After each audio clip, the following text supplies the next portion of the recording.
Hello everyone, my name is Saiful Nisba and welcome to our study channel.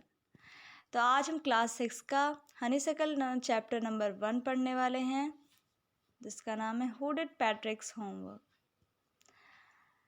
अब ज़्यादातर बच्चों को तो पढ़ाई करना बिल्कुल पसंद नहीं होगा, जैसे कि होमवर्क करना तो बिल्कुल भी अच्छा नहीं लगता होगा। तो वो सोचते होंगे हमारे कोई बड़े ही कर दें या फिर कोई हमारे पास कोई जादू आ जाए जिससे कि हम अपना होमवर्क कर लें आराम से। तो उन्हीं बच्चों में से एक है पैट्रिक। आज हम उसी के बारे में पढ़ने वाले हैं। तो चलिए, Patrick never did homework. Patrick कभी भी अपना होमवर्क नहीं करता था। टू बोरिंग ही सेड, वो कहता था कि बिल्कुल बोरिंग है उसके लिए। He played hockey and basketball and Nintendo instead. His teacher told him, Patrick do your homework or you won't learn a thing. वो सिर्फ बास्केटबॉल, निंटेंडो एंड हॉकी ये सब गेम उसे खिलवा लो बस, होमवर्क उससे नफरत थी होमवर्क से। हिज टीचर्स टोल्ड हिम, और उसकी टीचर हमेशा उसे कहती थी कि पैट्रिक अपना होमवर्क करो वरना तो तुम कुछ भी नहीं सीख पाओगे। एंड इट्स ट्रू, और ये सच भी था। Sometimes he did feel like an ignoramus, और उसे कभी कभी फील अज्ञानी की तरह भी होता था। इग्नोरेमस यानी जिसने पढ़ना लिखना न पता हो, जिसे जो अज्ञानी हो, ठीक है। But what could he do, पर वो क्या करे बेचारा। ही हेटेड होमवर्क, वो बेचारा अपना होमवर्क से नफरत इतनी करता था कि वो क्या करे, उसे फील भी होता था कभी कभी।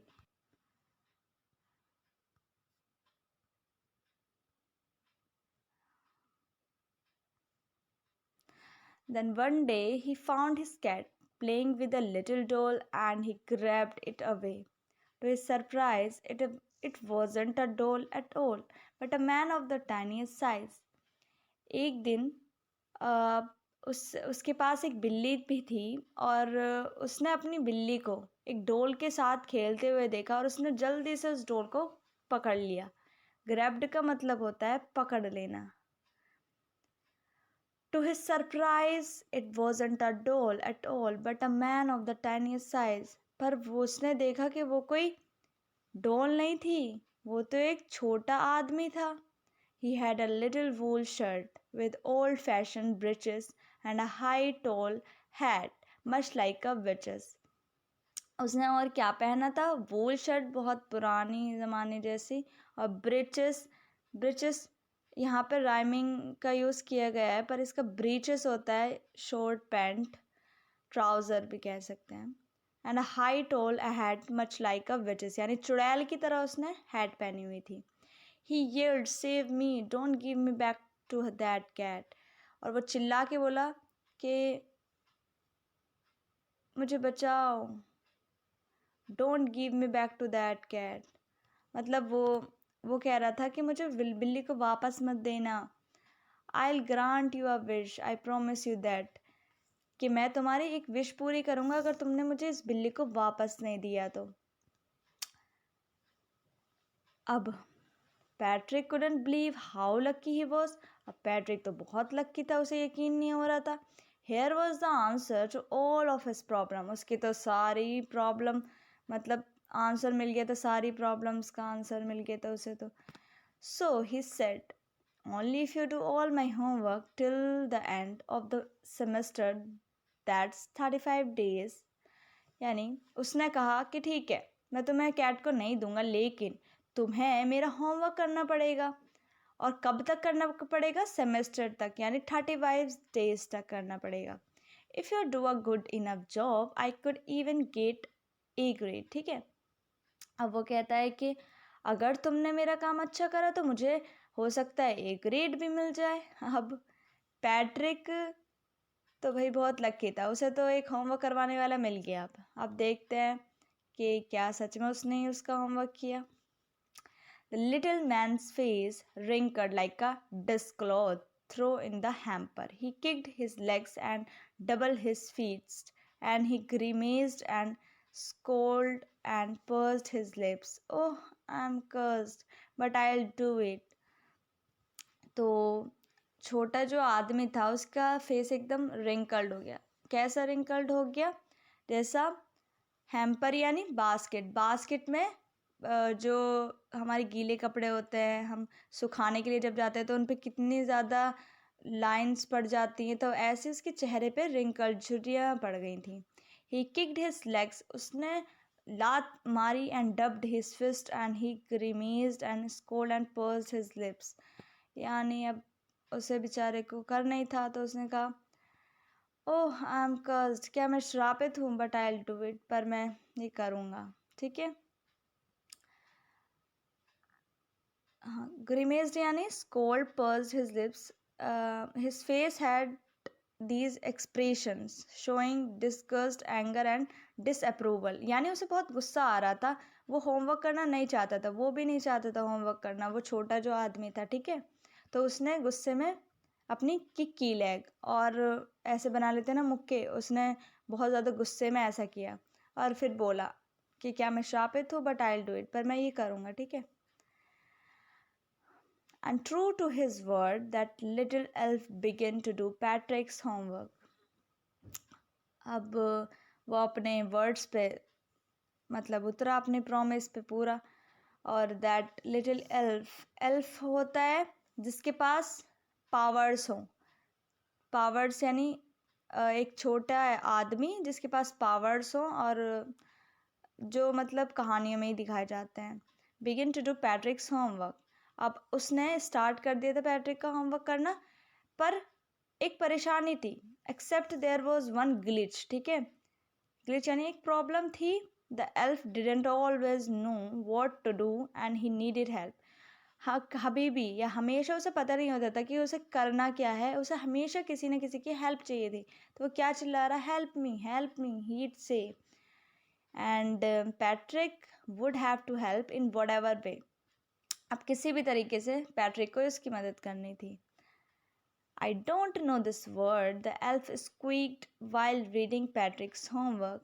Get me a dictionary. No, what's even better, look up the word and sound it out by each letter. I don't know this word. तो उसने क्या चिल्लाया एल्फ ने, एक छोटे मैन ने, मुझे इसका मतलब नहीं पता, बहुत तेज चिल्ला के। पैट्रिक होमवर्क, कि तुम मेरी होमवर्क में मदद करो, गेट मी अ डिक्शनरी, मुझे डिक्शनरी ला के दो। एंड इससे बेटर है कि तुम मुझे डिक्शनरी भी ला के दो और उस वर्ड को पढ़ो भी, ठीक है। अब इसके बाद when it came to maths, Patrick was out of luck. अब उसके जो लक था वो बहुत ज़्यादा ख़राब था। अब जब मैथ की बारी आई तो उसने क्या कहा, व्हाट आर टाइम टेबल्स, यानी ये टाइम टेबल्स क्या होते हैं। The elf shrieked, he elves never did that, and addition and subtraction and division and fractions, कि हमें तो इसकी कभी ज़रूरत ही नहीं पड़ी है टेबल्स की, और ये एडिशन, ये सब्ट्रैक्शन, डिवीजन, फ्रैक्शन, ये क्या सब होता है। Here sit down beside me, you simply must guide me. मतलब उसने क्या किया, छोटे आदमी ने उसने कहा कि पैट्रिक तुम मेरे पास बैठो और मुझे तुम गाइड करो, ठीक है, मुझे बताओ। Elves know nothing of human history, to them it's a mystery. अब जब हिस्ट्री की बारी आती है तो फिर वो क्या कहता है, क्या हिस्ट्री तो मेरे लिए एक मिस्ट्री, एक रहस्य है हमेशा से। So the little elf already अ शाउटर, बहुत तेज़ी से चिल्लाया वो। जस्ट कोट लाउडर, बहुत तेज़ से चिल्लाई, क्या कहने लगा कि जाओ लाइब्रेरी जाओ और वहाँ से बुक्स लाओ, बहुत सारे बुक्स लाओ, more and more books, and you can help me read them too, और इन सबको पढ़वाने में मेरी मदद करो। अब एक तरह से मेहनत कौन ही कर रहा था, पैट्रिक ही कर रहा था। पर चलिए आगे बढ़ते हैं, फिर भी होमवर्क किसने किया। As a matter of fact, every day in every way, the little elf was a nag. Patrick was working harder than ever and was it a drag. He was staying up nights, had never felt so weary, was going to school with his eyes puffed and bleary. यानी नेग मतलब होता है जब हम किसी से कहते हैं ये क्यों नहीं किया, ये किया, वो क्यों नहीं किया, तो इसे नेगिंग कहता है, ठीक है, नेग करना। तो as a matter of fact, every day in every way, हर तरह से और हर तरीके से नेग कर रहा था कौन, छोटा आदमी पैट्रिक को। और पैट्रिक बहुत बेचारा मेहनत कर रहा था, है ना, पूरी पूरी रात वो मेहनत कर रहा था, और इसकी वजह से क्या हो गई थी, उसकी आंखें जो थी वो सूज गई थी, और उसका जो ब्लरी मतलब मेरा डल हो गया था उसका चेहरा एकदम। और जब वो स्कूल जाता था तो फिर बहुत ज़्यादा उसकी आंखें सूजी हुई रहती थी। क्यों रहती थी? क्योंकि वो पूरी पूरी रात जाग के पढ़ता था उसी के साथ। Finally, the last day of school arrived and the elf was free to go. अब 35 डे का बिल्कुल लास्ट डे आ गया था। अब एल्फ बिल्कुल फ्री था क्योंकि एल्फ का वो 35 डे आ गया था। एज फॉर होमवर्क, अब उसे कोई होमवर्क तो करना नहीं था। There was no more, so he quietly and slyly slipped out the back door. Slyly यानी सीक्रेटिवली, मतलब चुपके से।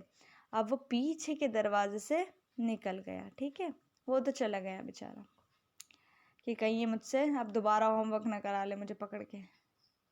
ठीक है, अब Patrick got his A grade. His classmates were amazed. His teachers smiled and were full of praise. अब जो बच्चा मतलब नफ़रत करता था होमवर्क से और वो कभी भी अच्छे मार्क्स नहीं लाता था, लेकिन आज वो A ग्रेड लाया, और उसके क्लासमेट क्या थे, बहुत ज़्यादा अमेज्ड थे, मतलब हैरान हो गए थे कि ये बच्चा कैसे मतलब A ग्रेड ला सकता है। और टीचर्स थे स्माइल करने लगे और उसे बहुत ज़्यादा प्रेज़ करने लगे, शाबाशी देने लगे। और एंड हिज पेरेंट्स और they wondered what had happened to Patrick. और उसके पेरेंट्स ये कह रहे थे कि वो कैसे, पैट्रिक ऐसे कैसे कर सकता है। He was now the model kid, और वो क्या बन गया था कि अपनी स्कूल का मॉडल किड बन गया था। Clean his room, did his chorus was cheerful, never rude, like he had developed a whole new attitude. अब उसमें बहुत सारे चेंजेस भी आए थे, जैसे कि वो अपना रूम साफ़ करने लगा था, डेली काम करने लगा था, डेली के जो भी काम होते हैं, और खुश रहने लगा था, और किसी के साथ रूड बिहेव नहीं करता था, वो बदतमीज़ी से बात नहीं करता था। उसमें ये सारे चेंजेस, न्यू एटीट्यूड उसके अंदर एक डेवलप हो चुका था। ठीक है,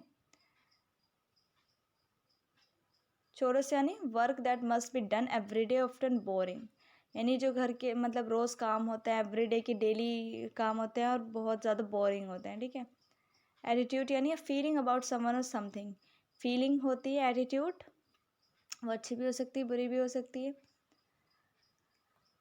you see, in the end Patrick still thought he'd made that tinny man do all his homework. But I'll share a secret just between you and me. It wasn't the elf. Patrick had done it himself. अब जब वो A grade भी ले आया, you see in the end, अब you see in the end, अब आखिर में हमें ही पता है, हम, ये हमारा सीक्रेट है आपका और हमारा, कि पैट्रिक का होमवर्क उसने खुद ने किया। पर पैट्रिक ही अभी भी क्या सोच रहा था कि उसका होमवर्क किसने किया है, उस टिनी मैन ने किया है। उसे तो पैट्रिक को लग रहा है कि अभी भी मेरा होमवर्क टिनी मैन ने ही किया है, उसने नहीं किया है। लेकिन ये सीक्रेट कौन जानता है कि उसने किसने सारी मेहनत करी? हाँ, उसने खुद ने सारी मेहनत की थी।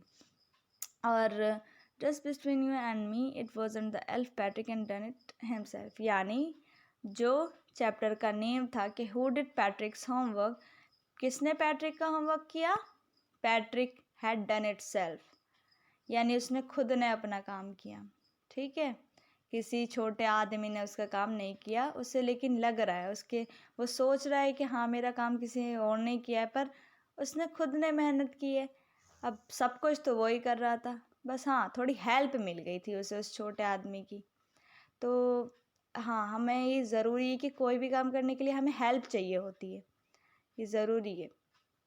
अब ये स्टोरी रखी कैरोल मूर ने। ठीक है, तो चलिए आपका ये चैप्टर ख़त्म हो गया है,